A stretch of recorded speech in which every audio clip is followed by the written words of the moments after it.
All right, guys, we are going to talk about how to set your fees. In other words, how to be well paid as a speaker, coach, consultant, author who also does speaking, coaching, and consulting. But this is a conversation specifically designed for what we call the expert community. That person who is trading their content, right, via coaching, consulting, speaking, writing, content creating for money. And ultimately, this is to help you make more money so that your message gets more out into the world. At the end of the day, I believe that most of you who are listening to this are driven by mission and purpose, and you want to make money as a byproduct of doing really good work.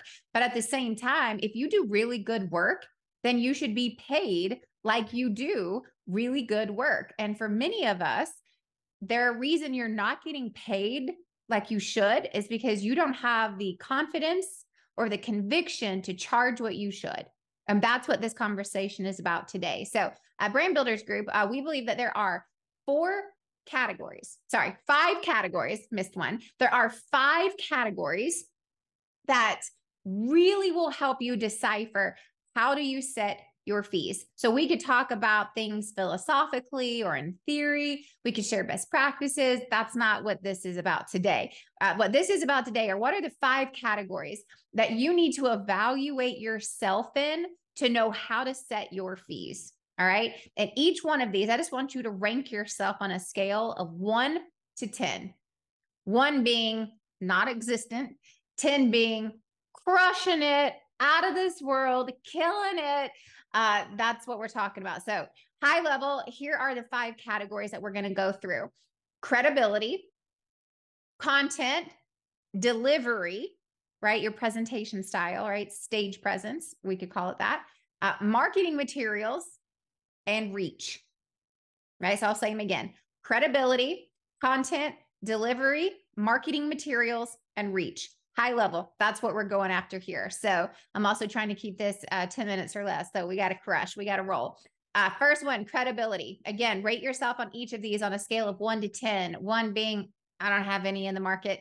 10 being, I'm a household name, right? So this is what we're talking about. A 10 is like a PhD or a global thought leader. These are people who have viral TED Talks, New York Times bestselling books, people who are regularly on some of the biggest media and podcasts, your mainstream, right? That's a 10. 1 being is you've got no specific expertise or track record in the public. Now, you may have a lot of hidden credibility. In other words, only a few people know about what you've done. But man, for those who know about it, they know it really well, and you've done an excellent job for them. But that's a 1, right? So this is credibility in the known marketplace. 1 to 10. 1 is going to be a lower fee. A 10 is going to mean a higher fee, right? And we're going to do this 5 times. So I want you to take an average at the very end, right? So as you jot down these numbers, so let's just say you give yourself a 5 in credibility. I want you to take your average of each of these. And at the end of the episode, I want you to go, hey, what'd you average, right? Did you average a 5? Did you average a 7? Did you average a 3? That's what I want you to do. So that's credibility. Content is the next one. Rate yourself on a scale of 1 to 10. 10 is someone who's got award-winning ideas, original research. You are regularly referenced in the media or in the mainstream, but people come to you for this piece of content. You are known for this thing, right? You have a truly original thought leadership in this area. Okay. That also means that you've got well-documented frameworks and IP that could be in the form of books, courses, speeches, TED Talks, all the things. But it's documented as yours, referenced as yours. That's a 10. A 1 is someone who has loosely constructed ideas, but no specific frameworks or organization. There's no unique methodology or processes. And if you were just honest with yourself, these are somewhat largely repackaged ideas that already exist somewhere else. In other words, nothing original, truly yours yet. Okay. So give yourself a ranking of scale of 1 to 10. 1 being got none. 10 being I own this. Okay. That's content. So you've got 2 now. Now let's go into number 3, delivery. This is, again, I kind of said this earlier, stage presence, right? What is that? Personality or charisma that comes across on camera, on stage, in front of people, one-on-one, right? 10 being you are a Hall of Fame type of speaker, right? You've got awards for your presentations, for your speaking. You're constantly booked because people want to hear you speak.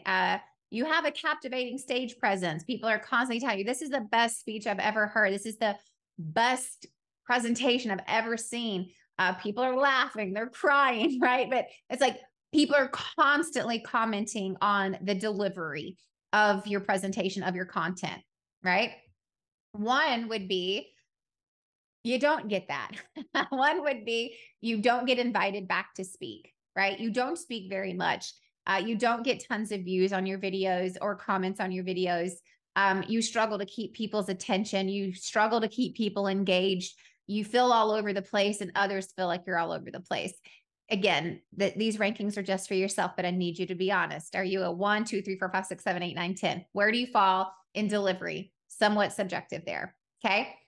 Now, next one, marketing materials, right? Again, a 10 would be something that you've had professionally designed, right? It looks more expensive than you even are, right? It is beautifully designed. You've got everything matching. You've got brand guidelines and they're followed. That's with websites, demo videos, slides, workbooks, resource guides, your social media, right? It does not mean you've got to have the fanciest, most expensive stuff, but it looks good, right? It looks well presented. I just came off of seeing Taylor Swift in the Eras tour. Now she spent millions and millions and millions of dollars. I'm not saying that's what it is, but man, it looks well thought out. It is well planned.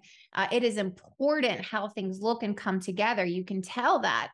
So is that yours, or are things mismatched together and you're just scraping by? And that's okay. You don't have to be at a 10 here, right? But this is just helping you go, man, it's like, people always say, don't judge a book by their cover.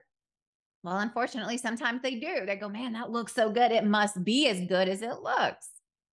So got to take some of that in. I'm not saying I agree with all of that. I'm just talking about where we are here in the world. Number 1 is that, man, you're first starting out and it's version 1.0 of everything. You've got things in Word docs and PowerPoints and you're using your own stuff on Canva. That doesn't mean it looks bad. It just means things are kind of compiled together and mismatched, right? That will affect your fees and pricing. It just will. So let's just call it what it is.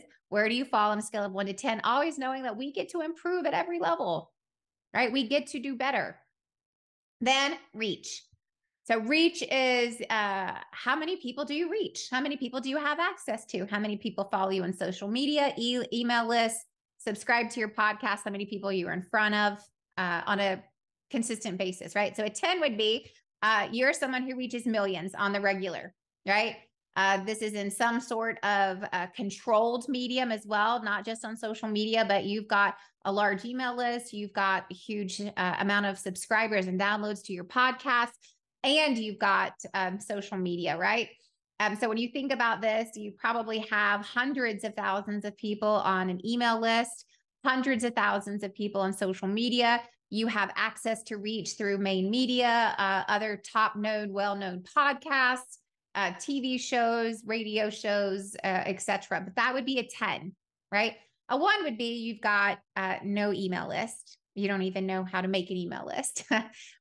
Very minimal social media following, so it's in the hundreds.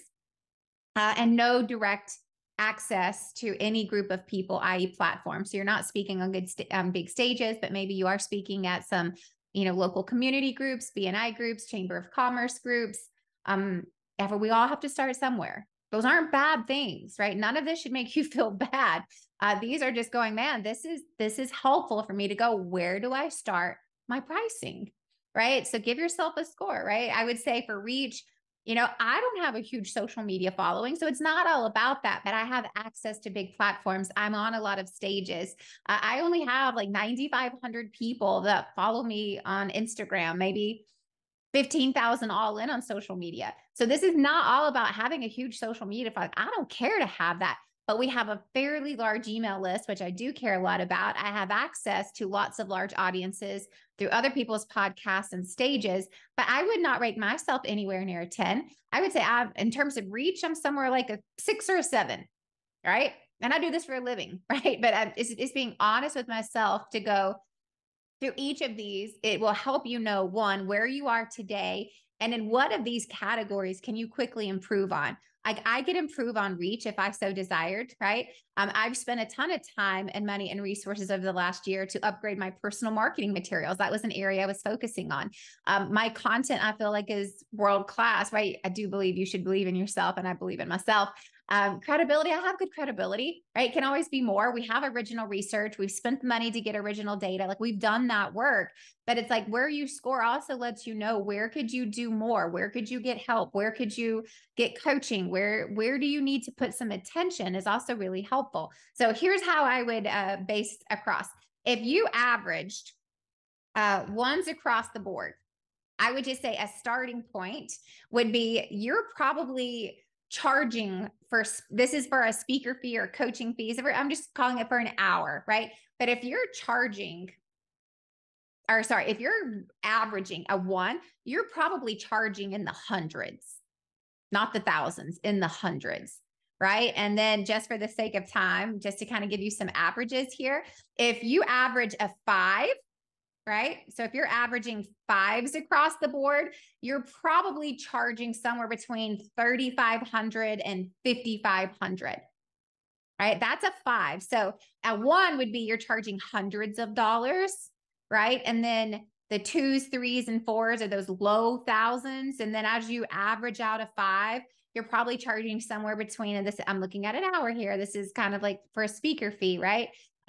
For $3,000, right? So if you were going to do that for coaching, that might, $3,000 might be your first coaching package, right? Then, again, just trying to give you some baselines here. If you're averaging in the 8s, then you're probably at a keynote fee. If you have 8s across the board, you're probably charging somewhere between $25,000 and $30,000. As a coach or a consultant, that means your package is probably somewhere between $25,000 and $30,000 if you're averaging the 8s. Now, if you were averaging 10s across the board and you're just like, Pitbull, Mr. Worldwide himself, right?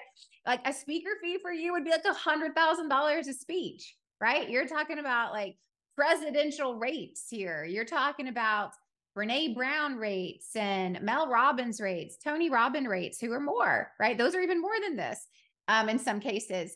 But if you're a coach or a consultant, right, those are your packages, right? You could be upwards of the $100,000 packages if you're 10s across the board. So this is how I want you to think about this. It helps you know, one, what's your baseline, where you are today in these categories: credibility, content, delivery, marketing materials, and reach. And then I'm just giving you some averages. If you averages 1 across the board, then you're in the hundreds. If you're 5, you're in, averaging 5, somewhere between that 3 and 5,500 range. And then 8s, you're up there, you're getting up there. It's like, that's a 25 to 30 range. And if you're 10s across the board, it's 6 figures and up per speech or per package. So how to set your fees. Back to this. It's like, there are 5 categories that we believe are really important for you to consider, to have some unbiased internal look at, what's my content, right? How original is it? How forward thinking is it? What's my delivery style, right? How much have I invested into making sure that I know how to deliver it well? Marketing materials, your reach. And there's so many different things to be looking at here. And I hope this just kind of gives you a baseline. It'll help you know where to start, where to improve. And also, as those numbers, those averages increase, so do your fees. So how do you set your fees? You ask yourself, how credible am I? How good is my content? How good is my delivery? How good is my marketing material? And then how much reach do I have? And those are the 5 categories to help you set your fees. So go set your fees, go raise your fees, and go get well paid. We'll see you next time.